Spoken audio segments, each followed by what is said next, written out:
முருகனை பற்றி நிறைய பேர் நீங்கள் யூடியூப் சேனலில் பேசி பார்த்துருக்கீங்க. யாருமே பெருமாளை பற்றி பெருசாக பெருமாளுடைய அற்புதங்கள், பெருமாள் கோயிலில் நடந்த விஷயங்களை யாருமே எடுத்து பேசுகிறதில்ல. துலா ராசிக்காரங்க திருப்பதிக்கு போகக்கூடாது, தனுசு ராசிக்காரங்க திருப்பதிக்கு போகக்கூடாது, சதய நட்சத்திரத்துக்காரங்க திருப்பதிக்கு போகக்கூடாதுன்னு திருப்பதிக்கு யாரெல்லாம் போகலாம் யாரெல்லாம் போகக்கூடாதுன்னு இங்கே ஒரு லிஸ்ட்டு போடுறக்கே ஜோதிடர்கள் இருக்கிறாங்க. காளகஸ்தி போகும் பொழுது திருப்பதி போகக்கூடாது, திருப்பதி போயிட்டு காளகஸ்தி போகக்கூடாது. எனக்குள்ள ஒரு பக்தின்னு ஒன்று கொஞ்சம் எதாவது இருக்குது அப்படின்னா அதோடைய விதை அன்னம் போட்டது. நினச்சி பார்க்க முடியாத ஒரு தரிசனம் நேற்று. அதெல்லாம் அப்படியே கனவுல கூட அப்படிலாம் நடக்குமான்னு தெரியல. அந்த தங்க கொடிமரத்தை சுற்றி வந்து அங்கே விழுந்து கும்பிட்டு அண்ணாமலையார் வான்னு கூப்பிட்டு அப்போ பெருமாள் வந்துடுவார்றாக்கி அப்படின்னு பேசுகிறான். கரெக்டாக நாங்கள் உள்ளே போகிறோம், பெருமாளே ஒரு ஆள் அனுப்பிச்சிட்டார் எங்களுக்கு. அன்னைக்கு இருந்த பிரிட்டிஷ்காரர்கள் ஒரிஜினல் கிறிஸ்டின்ஸாக இருந்தாங்க. யாருக்கு கண் தெரிகிறதோ அவர்களுக்கு தெரிகிறான், மூடர்களுக்கு இறைவன் ஒரு நாளும் தெரிவதில்லை.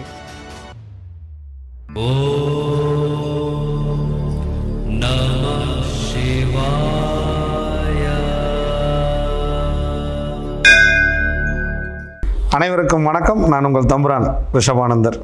அன்பர்களே, இப்போ நம்ம திருப்பதியில் இருக்கோம். இந்த ரிஷபராசிக்காரங்க திருப்பதிக்கு போகக்கூடாது, துலா ராசிக்காரங்க திருப்பதிக்கு போகக்கூடாது, தனுசு ராசிக்காரங்க திருப்பதிக்கு போகக்கூடாது, சதய நட்சத்திரத்துக்காரங்க திருப்பதிக்கு போகக்கூடாதுன்னு திருப்பதிக்கு யாரெல்லாம் போகலாம் யாரெல்லாம் போகக்கூடாதுன்னு இங்கே ஒரு லிஸ்ட்டு போடுறக்கே ஜோதிடர்கள் இருக்கிறாங்க. நான் ரிஷப ரோகிணிங்கிறது நம்ம அன்பர்கள் எல்லாருக்குமே தெரியும். இன்றைக்கி வந்து நம்ம திருப்பதியில் வந்து தரிசனம் முடிச்சுட்டு கீழே வந்து நம்ம இந்த வீடியோவை எடுக்கிறோம்.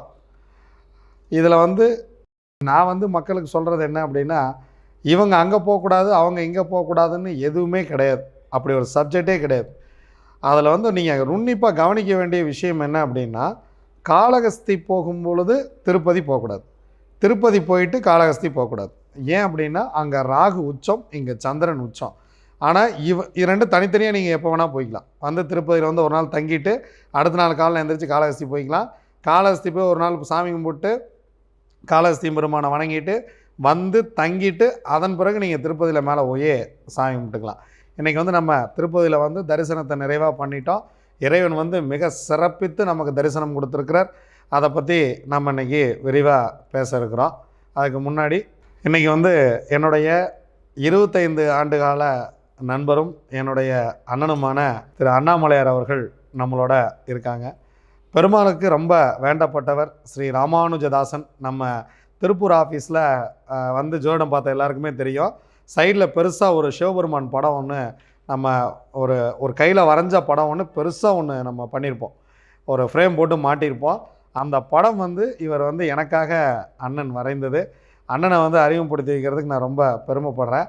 தீவிரமான பெருமாளுடைய பக்தர், பித்தர், பெருமாளுடைய எப்படி சொல்கிறது, எல்லாமே அவருக்கு பெருமாள் தான். அவருடைய உயிர் உடல் எல்லாமே பெருமாள் தான். இன்றைக்கி திருப்பதியில் வந்திருக்கோம்.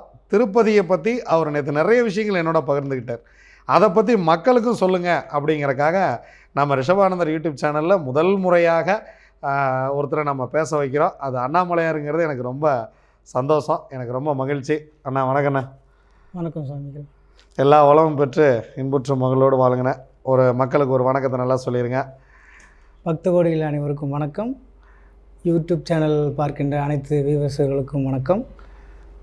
இன்று திருப்பதி திருமலை வந்து தரிசனம் முடித்து கொண்டு கீழே தங்கியிருக்கிறோம். சுவாமியோட உரையாட இருக்கிறோம்.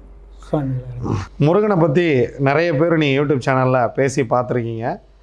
யாருமே பெருமாளை பற்றி பெருசாக பெருமாளுடைய அற்புதங்கள், பெருமாள் கோயிலில் நடந்த விஷயங்களை யாருமே எடுத்து பேசுகிறதில்ல.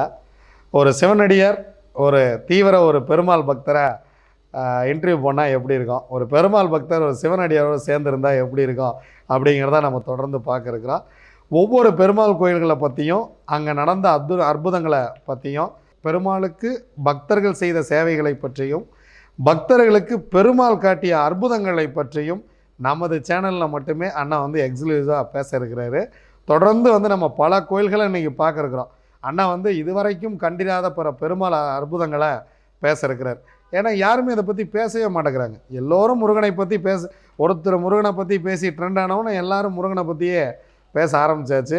பெருமாளை பற்றி பேசுவதற்கு லட்சக்கணக்கான விஷயங்கள் இருக்குது. என்ன இருந்தாலும் தாய்மாமன் அல்லவா, அவரை நம்ம எப்படி விட்டு கொடுக்கறது? அதனால் அவருடைய பெருமைகளை நாம் கொண்டு வர்றதுக்காக இந்த முயற்சியை எடுத்திருக்கிறோம். மலர்மே விடும் மலர்மே மங்கை மணவாளனே ஜெகநாதனே. அண்ணன் வந்து கேமராவுக்கு கொஞ்சம் புதுசு, அதனால் கொஞ்சம் இதாக தான் பேசுவார். நீங்கள் வந்து கொஞ்சம் பொறுமையாக கேட்டு திருப்பதி வர்றவங்க இந்த விஷயங்கள் நீங்கள் தெரிஞ்சுக்கணும். ஒரு கோயிலுக்கு போகிறீங்க, அந்த கோவிலில் இவ்வளோ விஷயங்கள் இருக்கா அப்படின்னு தெரிஞ்சுக்கிட்டு நீங்கள் போய் அந்த இறைவனை வணங்க வேண்டும். பெருமாளை பற்றி மட்டும் இங்கே பேச போகிறதில்ல, சிவபெருமானின் அற்புதங்களையும் சிவன் ஆலயங்களில் உள்ள பெருமைகளையும் சிவபெருமானுக்கும் பெருமாளுக்கும் உள்ள நல்ல விஷயங்களையும் நம்ம இனிமேல் தொடர்ந்து பார்க்க இருக்கிறோம், தொடர்ந்து பகிர்ந்து கொள்ள இருக்கிறோம். பொதுமக்கள் வந்து தொடர்ந்து ஆதரவு கொடுக்கணும். இன்றைக்கி வந்து ரிஷபானந்தரை எல்லாருக்கும் தெரியும். அண்ணனுக்கு தான் தென்னரசியும் தெரியும், ரிஷபானந்தரையும் தெரியும். என்னுடைய இயற்பெயர் தென்னரசு. எனக்குள்ள ஒரு பக்தி இருக்குது. அந்த பக்தி எந்த அளவுக்கு இருக்குதுன்னு எனக்கு தெரியாது. அது எம்பெருமான் சொக்கநாதனுக்கு மட்டும்தான் தெரியும். நான் அவரை எந்த அளவுக்கு வணங்குறேன் அப்படிங்கிறது அவருக்கு மட்டுமே வெளிச்சமான ஒரு விஷயம். எனக்குள்ள ஒரு பக்தின்னு ஒன்று கொஞ்சம் எதாவது இருக்குது அப்படின்னா அதோடைய விதை அன்னம் போட்டது. திருப்பூரில் முதல் முறையாக எனக்கு வந்து புத்தகங்களை வாசிக்க சொல்லிக் கொடுத்தவர் அண்ணாமலையார். அவருடைய இயற்பெயர் அண்ணாதுரை. நான் வந்து அவர் அண்ணாமலையார்னு தான் கூப்பிட்றேன். அண்ணாமலையாருடைய மறு உருவமாகவே நான் அவரை பார்க்குறேன். ராமானுஜரையே எனக்கு பெருமாள் அனுப்பி வச்சதாக நான் நினைக்கிறேன். ஏன்னா திருப்பூர் திருப்பதி அப்படிங்கிற ஒரு விஷயத்தை கூட்டிகிட்டு போய் எனக்கு பெருமாளை அறிமுகம் செய்தவர் அண்ணன் தான். ரொம்ப நாள் எனக்கு ஒரு ஆசை, அண்ணனை கூட்டிகிட்டு வந்து பெருமாள் அப்படி பக்கத்தில் நிற்க வச்சு காட்டணும் அப்படின்ட்டு. எப்போவுமே ஒரு கோயிலுக்கு போகும் பொழுது, இல்லை ஒரு பெரிய இடத்துக்கு போகும் பொழுது, ஒரு வேண்டப்பட்டவங்க யாரையா கூட்டிகிட்டு போனோம்னா அந்த பெரிய மனிதர் டக்குன்னு நம்மளை பார்த்துருவார். அண்ணன் வந்து பெருமாளுக்கு ரொம்ப வேண்டப்பட்டவர். நேற்று நாங்கள் கூட்டிகிட்டு திருப்பதி வந்தோம். பெருமாளே நேரில் வந்து எங்களுக்கு காட்சி கொடுத்தா எப்படி இருக்குமோ அந்த மாதிரி பெருமாளுடைய வஸ்திரங்களை எடுத்து முகத்தில் வச்சு நீங்கள் அப்படியே நினச்சி பார்க்க முடியாத ஒரு தரிசனம் நேற்று. அதெல்லாம் அப்படியே கனவுல கூட இப்படிலாம் நடக்குமான்னு தெரில. நம்ம வந்து உள்ளே வந்தோம். உள்ளே வரும்பொழுது ரவி அப்படிங்கிற ஒரு பட்டாச்சாரியர், காஞ்சிபுரத்தை சேர்ந்தவர், அவரே பார்த்து வணக்கம் சொல்லிவிட்டு உள்ளே வந்து பெருமாளை நிற்க வச்சு சாமி கும்பிட்டு உள்ளே கூட்டிகிட்டு போய் தியான மண்டபத்தில் உட்கார வச்சு வஸ்திரங்களை, பெருமாளுடைய வஸ்திரம், இங்கே எத்தனை பேர் பெருமாளுடைய வஸ்திரத்தை வந்து பார்த்துருக்கீங்கன்னு எனக்கு தெரியல. இல்லை பெரிய பெரிய டிக்கெட்டில் வர்றவங்களாம் கூட அதை பார்க்குறாங்களா, அதில் பெரிய ட்ரஸ்டீஸு பெரிய பொறுப்பில் இருக்கக்கூடியவர்களாம் அதை பார்த்துருக்காங்களான்னு எனக்கு தெரியாது. அடியார்களுக்கு நேற்று வரிசையாக நிற்க வச்சு அந்த பெருமாளுக்கு சாற்றிய வஸ்திரத்தை எடுத்துகிட்டு வந்து அப்படி முகத்தில் வச்சு இதை முகர்ந்து பாருங்கள், ஒரு தாயின் சேலையை குழந்தை முகர்ந்து பார்ப்பது போல நேற்று நாங்கள் அதை செய்தோம். அந்த இடத்துல பிரசாதம் வழங்கப்பட்டது. போய் கொடிமரத்தை திறந்து விட்டு அந்த தங்க கொடிமரத்தை சுற்றி வந்து அங்கே விழுந்து கும்பிட்டு நேராக வெளியில் வந்து பூவராகவ பெருமாள் அவருடைய அவதாரமான இங்கே வராக அவதாரம் இருக்கிறார். இது அண்ணன் சொன்ன விஷயத்தெல்லாம் கேட்கும்போது ரொம்ப ஆச்சரியமாக இருந்து நிறையா பார்க்க போகிறோம். அதில் வராக கஷேத்திரத்தை போய் சாமி கும்பிட்டு லட்டு வாங்கிட்டு ரொம்ப ஆனந்தமாக நேற்று நம்ம வந்தோம். இந்த ஆனந்தத்தை வந்து என்னால் எப்படி சொல்கிறதுனே எனக்கு தெரியல. உண்மையிலேயே பெருமாளுக்கு வேண்டப்பட்டவளை கூட்டிகிட்டு வந்தால் அது எப்படி நடக்கும் அப்படிங்கிறத நேற்று நம்ம உணர்ந்தோம். இதை காரில் வரும்போது நான் ராக்கிட்ட சொன்னேன், ராக்கி நம்ம வந்து பெருமாளை வேண்டப்பட்டவரை கூட்டிகிட்டு போகிறேன்ட்டு. நாங்கள் வரும்போது ரொம்ப கூட்டமாகிடுச்சு. கூட்டமாகும்போது திருமணம் ராக்கிட்ட சொல்கிறேன், அண்ணாமலையார் வான்னு கூப்பிட்டா இப்போ பெருமாள் வந்துடுவார் ராக்கி அப்படின்னு பேசுகிறான். கரெக்டாக நாங்கள் உள்ளே போகிறோம், பெருமாளே ஒரு ஆள் அனுப்பிச்சிட்டார் எங்களுக்கு. இதெல்லாம் வந்து எப்படி சொல்கிறது, யூடியூப்காக சொல்லணும் இல்லை வந்து இதை ஒரு விஷயத்தை மிகைப்படுத்தி சொல்லணும்னா கிடையாது. நேற்று இறைவன் காட்டிய தரிசனம் என்பது கருணையின் கொடை அப்படின்னு தான் சொல்லணும். இந்த விதை அவர் விதைத்தது. என்னுடைய வாழ்நாளில் நான் மறக்க முடியாத ஒரு ஜீவன் அப்படின்னா அண்ணன் அண்ணாதுரை அவர்கள் தான். இது வரைக்கும் நான் வாழ்க்கையில் அண்ணன்னு கூப்பிட்றது அவரை ஒருத்தர் தான். எத்தனையோ வயது முதிர்ந்தவர்கள் நம்ம பார்க்குறோம். சாமிங்கிற வார்த்தையை தவிர நான் யாருக்கு எந்த வார்த்தையும் பயன்படுத்துறதில்ல. சொல்லுங்கள் சாமி அப்படின்னு தான் சொல்லுவோம். ஆனால் இவரை மட்டும்தான் நான் இன்னும் அண்ணன் கூப்பிட்றேன். அதுவும் என்னுடைய உள்ளார இருந்து அந்த ஒரு விஷயம் வரும். நான் மனமாற அண்ணான்னு கூப்பிட்றது இவரை ஒருத்தரை மட்டும்தான் இந்த உலகத்திலேயே. எனக்கு அது ரொம்ப மகிழ்ச்சியாகவும் பெருமையாகவும் இருக்கிறது. என்னுடைய பல வளர்ச்சிகளை பார்த்து பொறாமைப்படாமல் என்னுடன் உறுதுணையாக இருக்கக்கூடிய ஒரு நெருங்கிய நண்பர், வழிகாட்டி. இவர்கிட்ட நம்ம இப்போது திருப்பதியை பற்றி நிறைய விஷயங்களை பகிர்ந்துக்க இருக்கிறோம். எல்லோருக்கும் வணக்கம். மயர்வர மதிநலம் அருளக்கூடிய மாலவன் திருவடிகளை வணங்கி ஆரம்பிக்கிறேன். சுவாமிகள் இவ்வளவு நேரம் என்னை பற்றி சொல்லியதுக்கு அந்த அளவுக்கு அடியனுக்கு தகுதி இருக்கிறதா என்பது தெரியவில்லை. தகுதியை வளர்த்து கொள்ள முயற்சிக்கிறேன். தகுதிக்கு உடையவனாக இருக்க முயற்சி செய்கிறேன். சுவாமிகள் கேள்வி. ஆனால் நேற்று நம்ம இப்போ திருப்பதியில் சாமி கும்பிட்டு இருக்கும்போது நம்ம அப்படியே லைனில் போயிட்டுருந்தோம். அப்போ நான் அவங்ககிட்ட கேட்டேன், இங்கே எந்த மாதிரிலாம் நடக்குது, இந்த தலிகையெல்லாம் எப்படி பண்ணுறாங்க அப்படின்னு சொல்லிட்டு. நம்ம கரெக்டாக சாமி கும்பிட்டு வெளியில் வர்றோம். வெளியில் வந்தோடனே அவர் வந்து நம்ம ரவி பட்டாச்சாரியா வந்து நம்மளை கூட்டிகிட்டு போய் இவங்க தான் பெருமாளுடைய அம்மா, இவங்க வந்து இங்கே பாருங்கள், இதில் நேராக ஒரு ஹோல்ஸ் இருக்குது, அங்கே தான் வந்து சமையல் தலிகை நடந்துகிட்ருக்கு. அதை வந்து அவங்க அம்மா வந்து தான் பையனுக்கு என்ன சமைக்கிறாங்கன்னு அம்மா உட்காந்து பார்த்துக்கிட்டு இருக்காங்க அப்படின்னு அவர் நமக்கு விளக்கம் சொன்னார். அப்போ வந்து நீங்கள் சொன்னீங்க மன்றோ தலிகை அப்படின்னு சொல்லி சொன்னீங்க. எனக்கு டக்குன்னு ஒரு ஆச்சரியம். அதான் உங்கள்கிட்ட தியான மண்டபத்தில் கேட்டேன், அது என்ன மன்றோ தலிகை பேரே வந்து கிறிஸ்தவ பேராக இருக்கே அப்படின்னு சொல்லிட்டு கேட்டேன். நீங்கள் சொன்ன விளக்கம் எனக்கு அப்படியே வேறு மாதிரி ரொம்ப ஒரு மாதிரி புல்லரிப்பாக இருந்தது.